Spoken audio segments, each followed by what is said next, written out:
இத்தளத்தில் மிக குறைந்த கட்டணத்தில் விளம்பரம் செய்திட இன்றே தொடர்பு கொள்ளுங்கள்.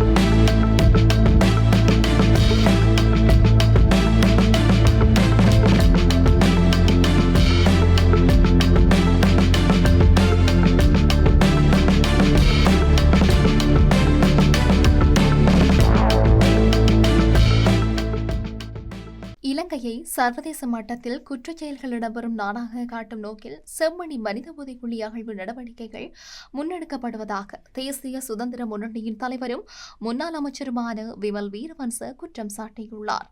கொழும்பில் அமைந்துள்ள தேசிய சுதந்திர முன்னணியின் அலுவலகத்தில் நேற்று நடைபெற்ற ஊடகவியலாளர் சந்திப்பில் கருத்து வெளியிட்ட போதுதான் அவர் இந்த குற்றச்சாட்டையும் முன்வைத்திருக்கின்றார்.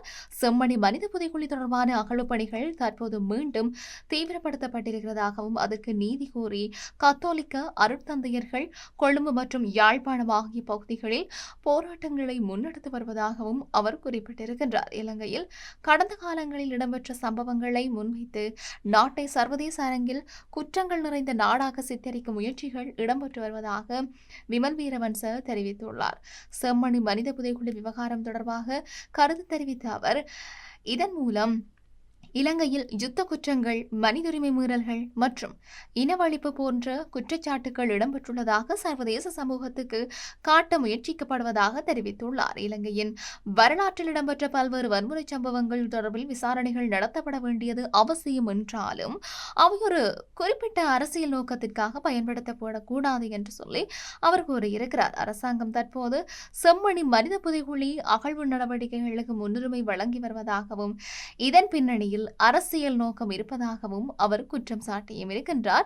இந்த நடவடிக்கைகளுக்காக பயன்படுத்தப்படும் நிதி தொடர்பிலும் விமல் வீரவன்ச கேள்வி எழுப்பியிருக்கின்றார். இலங்கையில் வரி செலுத்தும் மக்களில் சிங்கள மக்கள் பெரும்பான்மையாக இருப்பதாக குறிப்பிட்ட அவர் அவர்களின் வரிப்பணத்தின் மூலம் காணாமல் போனோர் அலுவலகம் மற்றும் செம்மணி மனித புதைக்குழி அகழ்வு போன்ற நடவடிக்கைகள் முன்னெடுக்கப்படுவதாக தெரிவித்திருந்தார்.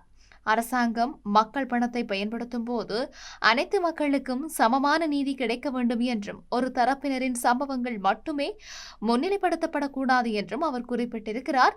காணாமல் போனோர் பற்றிய அலுவலகம் அரசு நிறுவனமாக செயற்பட்டாலும் அது ஒரு குறிப்பிட்ட நிகழ்ச்சி நிரலுக்கு அமைவாக செயல்படுத்தப்படுவதாக விமல் வீரவன்ச குற்றம் சாட்டியிருக்கின்றார். கடந்த காலங்களில் புலிகள் அமைப்பினால் கொல்லப்பட்டு காணாமல் போனதாக கூறப்படும் சிங்கள போலீசார் மற்றும் பொதுமக்கள் தொடர்பிலும் விசாரணைகள் முன்னெடுக்கப்பட வேண்டும் என்று சொல்லி அவர் தெரிவித்தும் இருக்கின்றார். காணாமல் போன அனைத்து நபர்கள் தொடர்பிலும் சமமான கவனம் செலுத்தப்பட வேண்டும் என்றும் எந்த இனத்தவராக இருந்தாலும் பாதிக்கப்பட்டவர்களுக்கு நீதி வழங்கப்பட வேண்டும் என்றும் அவர் கூறியிருக்கின்றார். இதேவேளை 2019 ஆண்டு இடம்பெற்ற உயிர்த்த ஞாயிறு பயங்கரவாத தாக்குதல் தொடர்பிலும் விமல் வீரவன்ச கருத்து வெளியிட்டிருக்கின்றார். அந்த தாக்குதலை தடுக்க தவறியமைக்காக முன்னாள் போலீஸ் மா அதிபர் போஜித் ஜெயசந்திரவுக்கு மரண தண்டனை வழங்கப்பட்டால் தாக்குதலுடன் நேரடியாக தொடர்புடையவர்களுக்கு என்ன தண்டனை வழங்கப்பட வேண்டும் என்று சொல்லி அவர் கேள்வி எழுப்பியும் இருந்தார். பாதுகாப்பு குறைபாடுகள் காரணமாக தாக்குதலை தடுக்க முடியவில்லை என்ற குற்றச்சாட்டின் அடிப்படையிலேயே சிலருக்கு எதிராக சட்ட நடவடிக்கைகள் மேற்கொள்ளப்பட்டிருக்கின்ற நிலையில் தாக்குதலுடன் நேரடியாக தொடர்புடையவர்களுக்கு எதிரான நடவடிக்கைகள் குறித்து தெளிவுபடுத்த வேண்டும் என்று சொல்லி அவர் தெரிவித்திருக்கின்றார். உயிர்த்த ஞாயிறு தாக்குதலில் ஈடுபட்ட தற்கொலை குண்டுதாரிகளின் தந்தையான இப்ராஹிம் தொடர்பிலும் விமல் வீரவன்ச கருத்து தெரிவித்திருக்கின்றார். அவர் தாக்குதலுடன் நேரடியாக தொடர்பு கொண்டிருப்பதாக குற்றம் சாட்டிய விமல் வீரவன்ச அவருக்கு எதிராக எடுக்கப்படும் சட்ட நடவடிக்கை என்ன என்பதை மக்கள் எதிர்பார்த்திருப்பதாக தெரிவித்திருக்கின்றார். உயிர்த்த ஞாயிறு தாக்குதல் தொடர்பான முழுமையான உண்மை வெளிக்கொணரப்பட வேண்டும் என்றும் சம்பந்தப்பட்ட அனைவரும் சட்டத்தின் முன் நிறுத்தப்பட வேண்டும் என்றும் அவர் வலியுறுத்தியும் இருக்கின்றார். விமல் வீரவன்ச வெளியிட்டிருக்கின்ற இந்த கருத்துக்கள் இலங்கையின் அரசியல் மற்றும் சமூக வட்டாரங்கள்ல மீண்டும் விவாதத்தை ஏற்படுத்தியும் இருக்குது. செம்மணி மனித புதைகுழி, காணாமல் போனோர் விவகாரம் மற்றும் உயிர்த்த ஞாயிறு தாக்குதல் போன்ற விடயங்கள் இலங்கையில் நீண்ட காலமாக உணர்வுபூர்வமான பிரச்சனைகளாக இருந்து வருகின்றன. இந்த விவகாரங்கள்ல உண்மை கண்டறியப்பட்டு பாதிக்கப்பட்ட அனைவருக்கும் நீதி வழங்கப்பட வேண்டும் என்ற கோரிக்கைகள் பல்வேறு தரப்பினராலும் முன்வைக்கப்பட்டு வருகின்றன. அதேவேளை இவ்வாறான விசாரணைகள் அரசியல் நோக்கங்களுக்காக பயன்படுத்தக்கூடாது என்ற கருத்துக்களும் சில தரப்பினரால முன்வைக்கப்படுகிறது. செம்மணி மனித புதைகுழி அகழ்வு நடவடிக்கைகள் மற்றும் காணாமல் போனோர் அலுவலகத்தின் செயற்பாடுகள் தொடர்பாக விமல் வீரவன்ச முன்வைத்திருக்கின்ற குற்றச்சாட்டுகள் இலங்கையின் கடந்த கால சம்பவங்கள் தொடர்பான அரசியல் விவாதத்தை மீண்டும் தீவிரப்படுத்தியும் இருக்கின்றன. அதேவேளை உயிர்த்த ஞாயிறு தாக்குதல் தொடர்பான விசாரணைகள் மற்றும் சட்ட நடவடிக்கைகள் தொடர்பிலும் அவர் பல கேள்விகளை எழுப்பியிருக்கின்றார். இந்த விவகாரங்கள் முழுமையான விசாரணைகள் நடத்தப்பட்டு உண்மை நிலை வெளிக்கொண்டு வரப்பட வேண்டும் என்பதே பல்வேறு தரப்பினரின் எதிர்பார்ப்பாக இருக்கின்றமையும் இங்கு குறிப்பிடத்தக்க ஒரு விடயமாகவே இருக்கின்றது. இப்படி இவை ஒரு புறம் இருக்க, நில அளவை தொழிலின் எதிர்காலம் தொழில்நுட்ப நிபுணத்துவை மட்டுமல்லாமல் நேர்மை, தகவல் அமைப்பு, புதுமை மற்றும் பொதுச்சேவைக்கான வலுவான அர்ப்பணிப்பு ஆகியவற்றையும் சார்ந்திருக்கின்றது என்று பிரதமர் ஹரணி அமரசூரிய கூறியிருக்கின்றார். எல்லைகளுக்கு அப்பால், அடிவானங்களுக்கு அப்பால் உலகின் எதிர்காலத்தை வரைபடமாக்குதல் என்ற கருப்பொருளின் கீழ் கொழும்பில் நடைபெற்ற இலங்கை நில அளவையார் நிறுவனத்தின் 100ஆண்டு விழாவில் உரையாற்றிய பிரதமர் தேசிய அபிவிருத்தியில் இந்த தொழிலின் முக்கிய பங்கை எடுத்துரைத்தார். நில அளவையர்கள் நிலையான வளர்ச்சி, திறமையான நில மேலாண்மை, உட்கட்டமைப்பு திட்டங்கள் மற்றும் பாதுகாப்பான நில உரிமை ஆகியவற்றிற்கு அடித்தளமாக விளங்குகின்றார்கள் என்று அவர் குறிப்பிட்டிருக்கின்றார். அரசாங்கத்தின் நில உரிமை திட்டத்திற்கு மட்டும் ஆண்டுதோறும் சுமார் 50,000 நிலப்பகுதிகளை அளந்து எல்லை நிர்ணயம் செய்ய வேண்டியிருக்குது. வடக்கு மற்றும் வடமத்திய மாகாணங்களில் உள்ள 100க்கும் மேற்பட்ட நீர்ப்பாசன நீர்த்தேக்கங்களுக்கும் நில அளவையாளர்கள் பங்களித்திருக்கின்றார்கள். ராஜரட்டா கால்வாய் திட்டத்திலும் அவர்கள் சுரங்கப்பாதையின் சீரமைப்பு மற்றும் சரிவின் துல்லியத்தை உறுதி செய்திருக்கின்றமையும் குறிப்பிடத்தக்கது.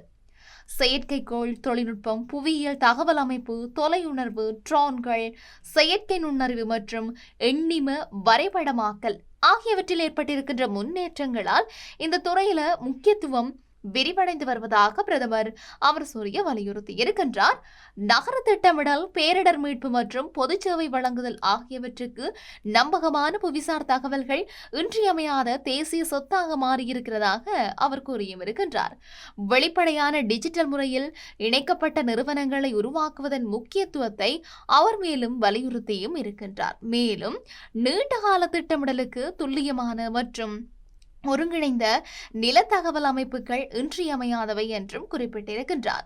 மோசமான இடத்தேர்வு மற்றும் பலவீனமான தரநிலைகளின் விளைவுகளை நினைவூட்டும் விதமாக சமீபத்திய டிட்பா புயலையும் வெள்ளங்களையும் மேற்கோள் காட்டி காலநிலை மாற்றம், சான்றுகள் அடிப்படையிலான திட்டமிடல் மற்றும் மீள்திறன் கொண்ட உட்கட்டமைப்பின் தேவையை அதிகரித்துள்ளது என்றும் அவர் மேலும் கூறியிருக்கின்றமை இங்கு குறிப்பிடத்தக்க ஒரு விடயமாகவே கருதப்பட்டு கொண்டிருக்கின்றது. இப்படி இந்த நிகழ்ச்சியின் போது வாழ்நாள் சேவை, தேசிய பங்களிப்புகள், தொழில் முனைவு ஆகியவற்றை அங்கீகரிக்கும் விருதுகளும் மறைந்த தொழில் வல்லுநர்களுக்கான நினைவஞ்சலிகளும் வழங்கப்பட்டன. இலங்கையின் நிலையான வளர்ச்சிக்கு நில அளவை தொழில் மையமாக திகழ்வதை உறுதி செய்யும் வகையில் இளம் தொழில் வல்லுநர்கள் தங்களுடைய திறன்களை தொடர்ந்து மேம்படுத்திக் கொள்ளவும் பல்வேறு துறைகளில் ஒத்துழைக்கவும் வேண்டும் என்று சொல்லி பிரதமர் வலியுறுத்தி தன்னுடைய உரையை நிறைவு செய்திருந்தமையும் இங்கு குறிப்பிடத்தக்க ஒரு விடயமாக இருக்கின்றது. இத்தளத்தில் மிக குறைந்த கட்டணத்தில் விளம்பரம் செய்திட இன்றே தொடர்பு கொள்ளுங்கள்.